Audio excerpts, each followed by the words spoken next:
La atención de los neonatos es especial con respecto a la bioética, ya que son usuarios que no presentan una autonomía para tomar sus propias decisiones. Por lo tanto, quienes toman este rol son sus padres o tutores quienes asumen las intervenciones, ¿cierto? Las decisiones que se le van a realizar al recién nacido. Para ello necesitan una información precisa, honesta, clara, que sea llevada a un lenguaje que pueda ser comprensible para que puedan tomar una decisión informada considerando los beneficios y los riesgos. ¿Ya? Por lo tanto, el equipo de salud debe de prepararse y mantener siempre esta comunicación fluida con los padres o tutores respecto a qué podría pasar con su hijo o hija.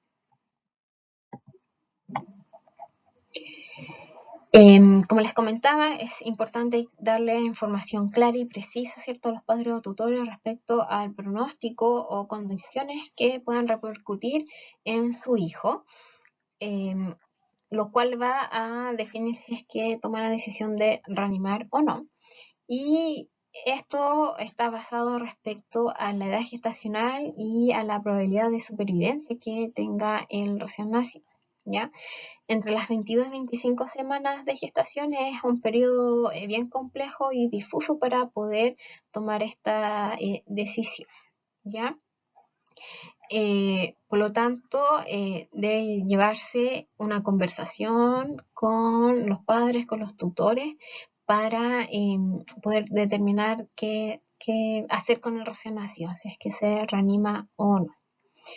Y lo que sí existe el consenso respecto a cuánto tiempo estar reanimando. Las últimas recomendaciones dicen que 20 minutos de reanimación luego que el recién nacido está en asistolía, ya deberían de suspenderse las maniobras de reanimación. Bueno, con respecto a la decisión de reanimar o no como equipo de salud, si es que el equipo cree que no hay probabilidad de supervivencia o no debería ofrecerse reanimación en los casos de neonatos extremos, por ejemplo, menores de 22 semanas, o aquellos que presentan anomalías congénitas o cromosómicas graves e incompatibles con la vida, o si el equipo y los padres deciden que los esfuerzos para mantener con vida ya no es lo mejor, los cuidados deben ser dirigidos hacia lo paliativo, ya favoreciendo el bienestar del neonato y que esté el mayor tiempo posible con sus padres o con sus tutores, con sus familiares, para que este periodo que va a estar con vida, ¿cierto? Vida extrauterina, sea lo más placentero. Con respecto al traslado neonatal, ¿qué es lo que debemos considerar?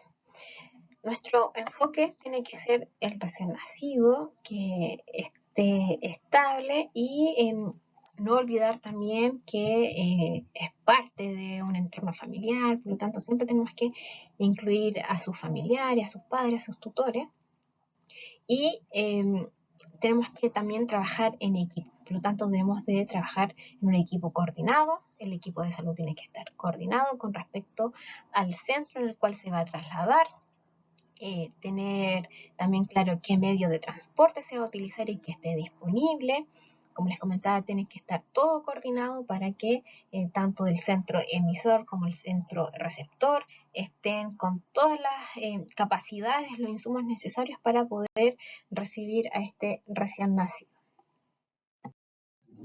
Como les comentaba anteriormente, debe existir una coordinación entre el centro emisor y el centro receptor para poder brindar, ¿cierto?, esta atención oportuna al recién nacido. ¿Ya? Este conjunto de acciones, ¿cierto?, coordinadas que permitan tener al paciente correcto en el sitio correcto, en el momento correcto y de la forma correcta. Por lo tanto, todas las acciones deben ser planificadas y coordinadas con antelación, ¿ya?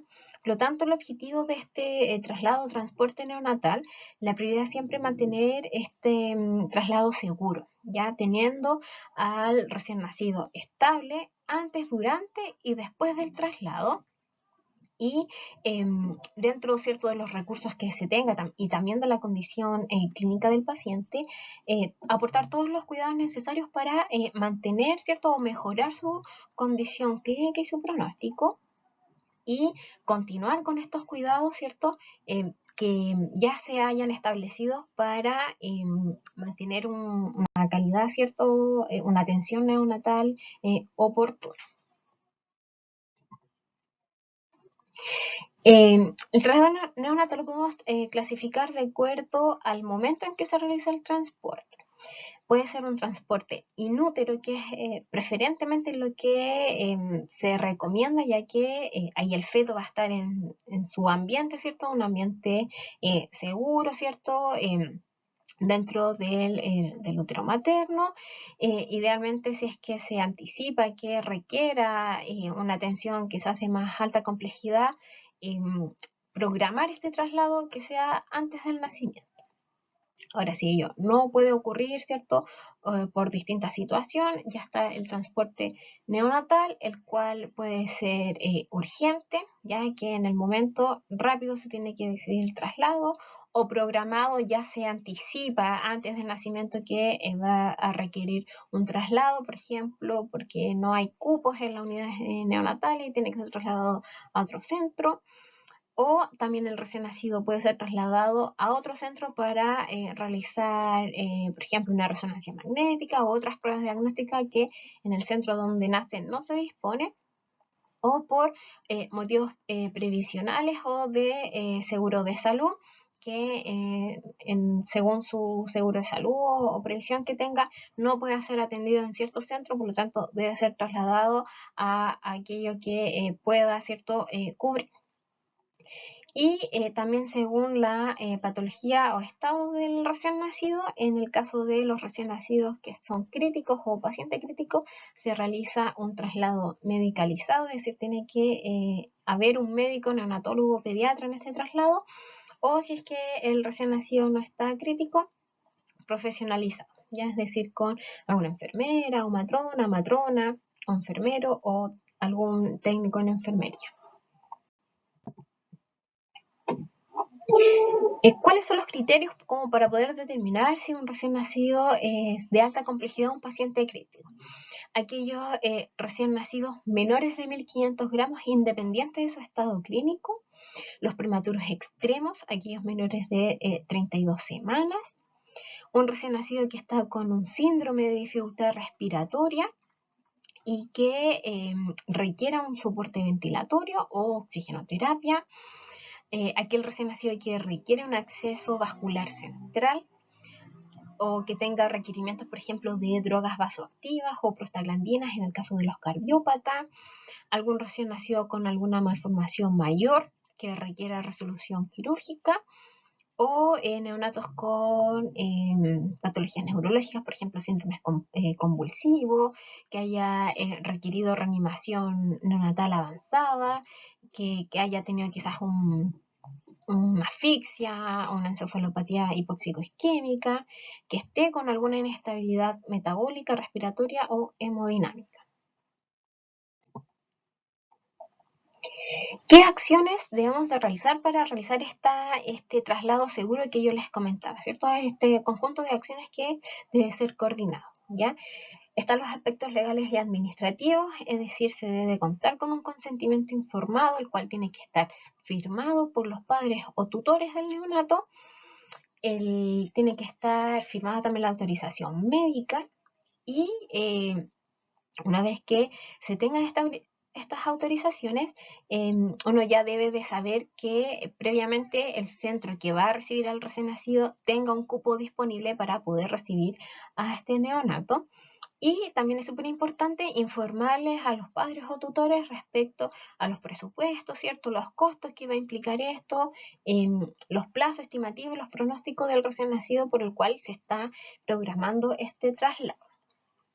Es importante también que el servicio cuente con protocolos propios y normativas con respecto a traslado, que se realicen, por ejemplo, checklists para que en cada traslado no se olvide ningún insumo, alguna ficha clínica o informes de exámenes, los consentimientos, cosa de que cada vez que se tenga que trasladar sea un traslado, ¿cierto?, de alta calidad y seguro. Y también definir los roles del equipo de salud. ¿Qué profesional o qué técnico de enfermería, por ejemplo, va a estar a cargo de tal cosa? Y eso también tiene que quedar bien estipulado. Lo otro es importante también la comunicación efectiva. Es importante que se mantengan los registros clínicos, ¿cierto? Que sea ordenado, fidedigno, que quede registro de todo lo que se hace, de lo que se conversa, que mantener estos canales de comunicación expeditos, ¿cierto?, con los familiares, mantener, ¿cierto?, esta comunicación acorde al interlocutor para que no haya malos entendidos. También se puede brindar la información de forma escrita, no solamente de forma verbal, porque la memoria es frágil, ¿cierto? Y en estos momentos de estrés, de alta emocionalidad, uno se olvida de las cosas. Y importante también tener con un equipo de salud mental el cual pueda brindar apoyo a los padres o familiares durante este proceso. Y como les comentaba, muy importante la coordinación entre el centro emisor y el centro receptor, para que no existan problemas, por ejemplo, que si se está trasladando al recién nacido y no se confirmó que hay un cupo y llegan al centro y dicen que no hay cupo, el recién nacido va a tener que ser devuelto al centro emisor. Por lo tanto, eso implica costos, ¿cierto?, pérdida de tiempo, de recursos humanos, que no queremos que pase eso. ¿Qué medio de transporte vamos a utilizar? Bueno, va a depender de las distancias en la cual se tenga que trasladar al recién nacido.